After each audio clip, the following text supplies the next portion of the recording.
दहेज। मुझे आज अपनी गलती का एहसास हो रहा है कि हमने समधी जी के साथ कितना गलत व्यवहार किया। सच ही कहते हैं, भगवान की लाठी में आवाज़ नहीं होती। तुम सही कर रही हो प्रियंका की माँ। आज हमारे कर्मों की सज़ा हमारी बेटी को मिल रही है। यह सिलोचना और अर्जुन जी हैं। अर्जुन जी सरकारी इंजीनियर हैं और सिलोचना जी एक हाउसवाइफ हैं जो आज आंगन में बैठी अपनी गलती पर पछता रही हैं। आइए जानते हैं उन्हें अपनी गलती का एहसास कैसे हुआ। आज से 6 साल पहले उनके बेटे प्रियांशु की शादी पास के शहर में रहने वाले अजीत जी की बेटी काव्या के साथ तय हुआ था और शादी में उनकी सभी मांगों को काव्या के पिता ने सहर्ष स्वीकार कर लिया। काव्या एक सीधी सादी और घरेलू लड़की थी। विवाह की सारी तैयारियां शुरू हो गई। कपड़े गहने सभी खरीदे जाने लगे। तभी अर्जुन जी ने अपने रिश्तेदारों की बातों में आकर विवाह मैरिज हॉल की जगह 5 स्टार होटल से करने की शर्त रखी और कहा कि अगर आपने यह व्यवस्था नहीं की तो यह शादी नहीं हो सकती। काव्या के पिता ने उन्हें बहुत समझाने की कोशिश की, लेकिन अर्जुन जी अपनी बात पर अड़े रहे। अर्जुन जी ने कहा, मैरिज हॉल हमारी हैसियत के बराबर नहीं है। लोग क्या कहेंगे कि कहाँ रिश्ता कर लिया। एक ही बेटा है। मेरा और बेटे की शादी रोज़ रोज़ थोड़ी ही ना होती है। शादी के कार्ड बँट चुके थे और बहुत सारी शादी की तैयारियां भी हो चुकी थी। इसलिए काव्या के पिता ने किसी तरह कर्ज लेकर 5 स्टार होटल बुक कर लिया। शादी का दिन था और प्रियांशु की बारात नाचते गाते होटल पहुंच गई। शादी का कार्यक्रम भी शुरू हो गया, लेकिन तभी अर्जुन जी का गुस्सा 7वें आसान पर चढ़ गया। चिल्लाते हुए बारात वापस ले जाने की बात करने लगे।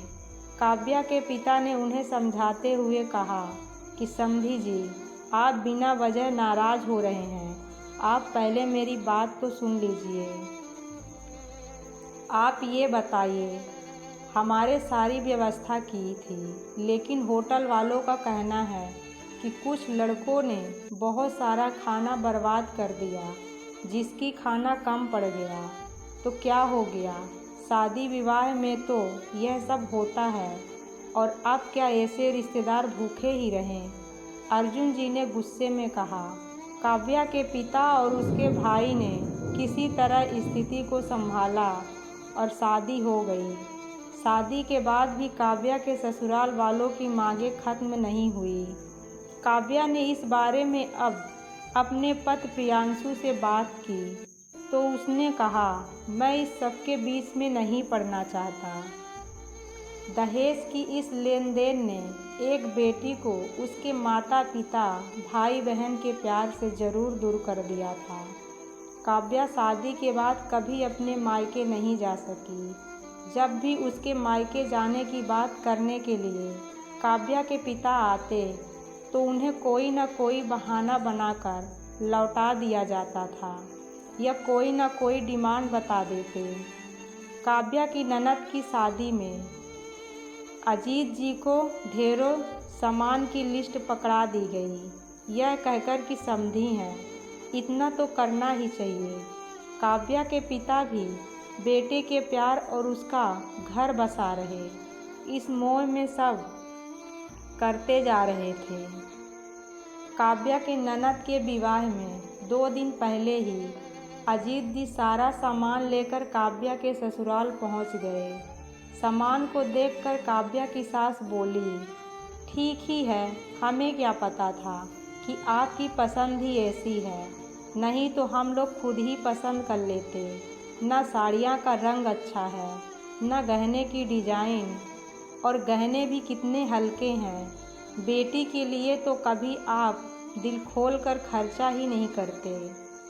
हमारा क्या, लोग तो यही कहेंगे कि कैसे पिता हैं। बेटी के सम्मान और समाज के मान मर्यादा की भी चिंता नहीं है। काव्या के पिता कुछ बोल नहीं सके, चुपचाप सिर नीचे किए बैठे रहे।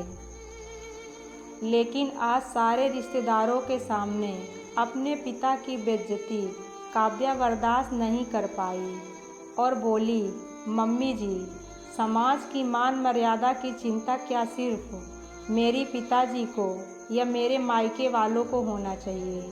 आप लोगों को इस बात की कोई चिंता नहीं होनी चाहिए। सारे रिश्तेदारों के सामने अपने यहाँ को तो कहा कि यह अच्छा नहीं है, वह अच्छा नहीं, यह नहीं लाए, वह नहीं लाए, लेकिन क्या पिताजी ने एक बार भी उनका हाल समाचार पूछा? किसी ने भी उनसे कि चाय नाश्ते के लिए भी पूछा नहीं? क्यों? क्योंकि आप लोग मेरे पिताजी को अपना समधी नहीं, नौकर समझते हैं और मुझे तो इस घर में एक काम वाली बाई के से भी काम समझते हैं।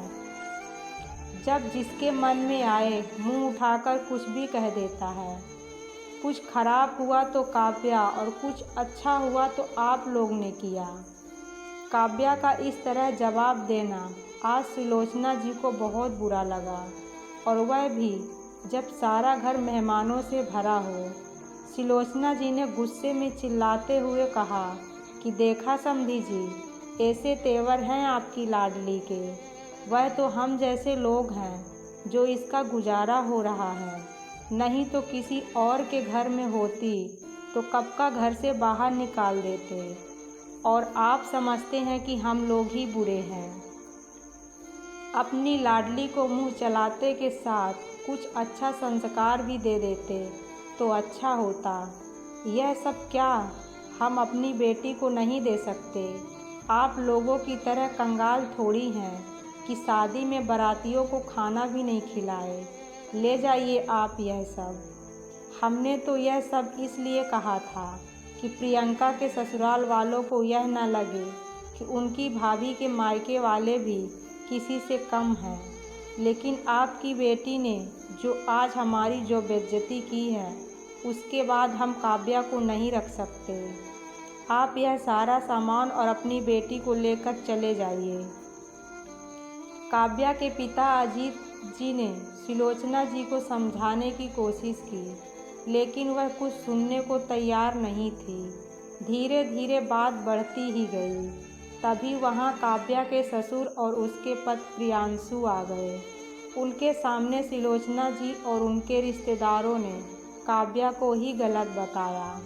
प्रियांशु ने कहा, काव्या, तुम इसी समय अपने पिता को घर से बाहर निकालो और तुम अपने सारे रिश्ते इनके साथ ख़त्म करो, तो ही तुम इस घर में रह सकती हो, नहीं तो तुम भी चली जाओ यहाँ से।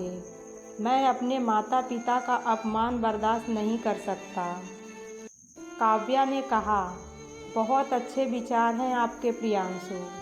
तुम्हारे माता पिता तुम्हारे, हमारे माता पिता कुछ नहीं।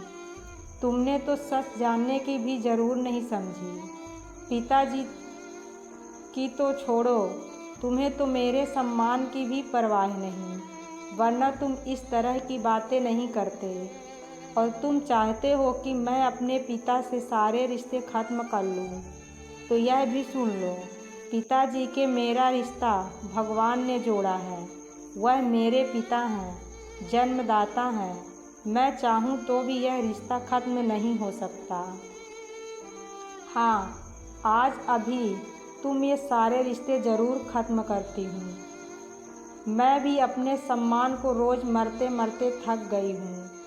अब और जिंदा लाश बनकर नहीं रह सकती, और रहूँ भी किस लिए? ऐसे घर के लिए जहाँ मेरी कोई कदर नहीं, मेरी सेवा भी मेरे प्यार का कोई मोल नहीं। सिर्फ तुम्हारे घर वालों की सेवा करती रहूँ और तुम्हें बिस्तर का सुख देती रहूँ।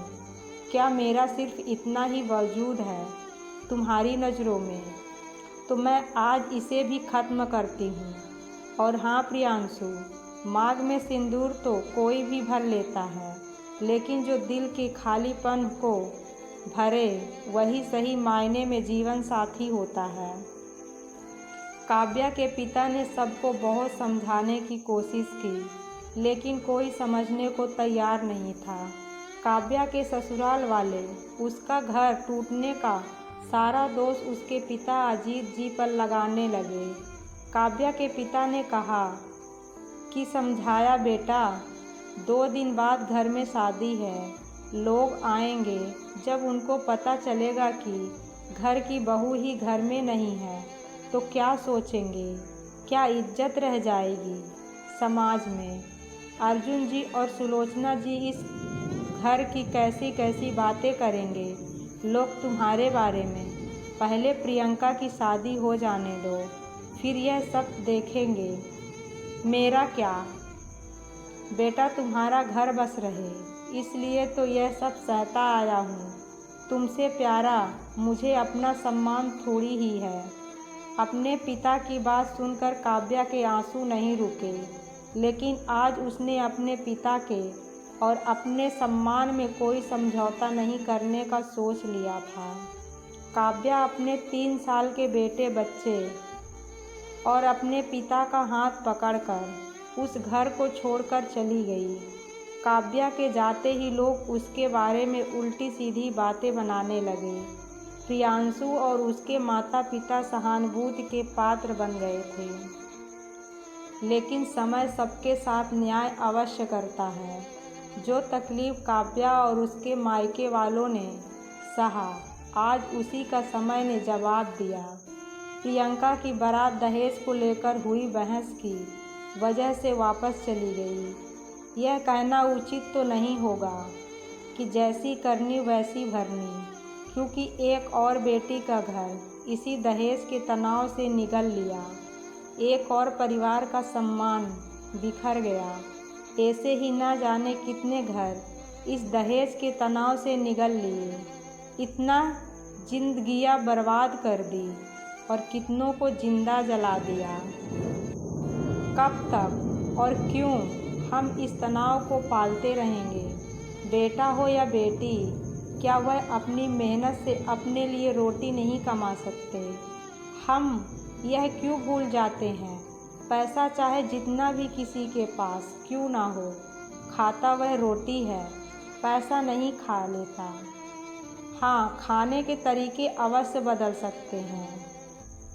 अब तो बस यही इच्छा है कि दहेज के तनाव को पालना बंद करें और अपने बच्चों को अच्छी शिक्षा दें, ताकि वह खुद अपना भार स्वयं उठा सके और हमें उनके लिए दहेज प्रथा जैसी कुरीति को पालना ना पड़े। दोस्तों, अगर मेरी कहानी आपको अच्छी लगे तो हमारे चैनल हिंदी कहानियाँ रिया को सब्सक्राइब कर लीजिए और एक छोटा सा कमेंट ज़रूर कर दें ताकि मेरा मनोबल बढ़े।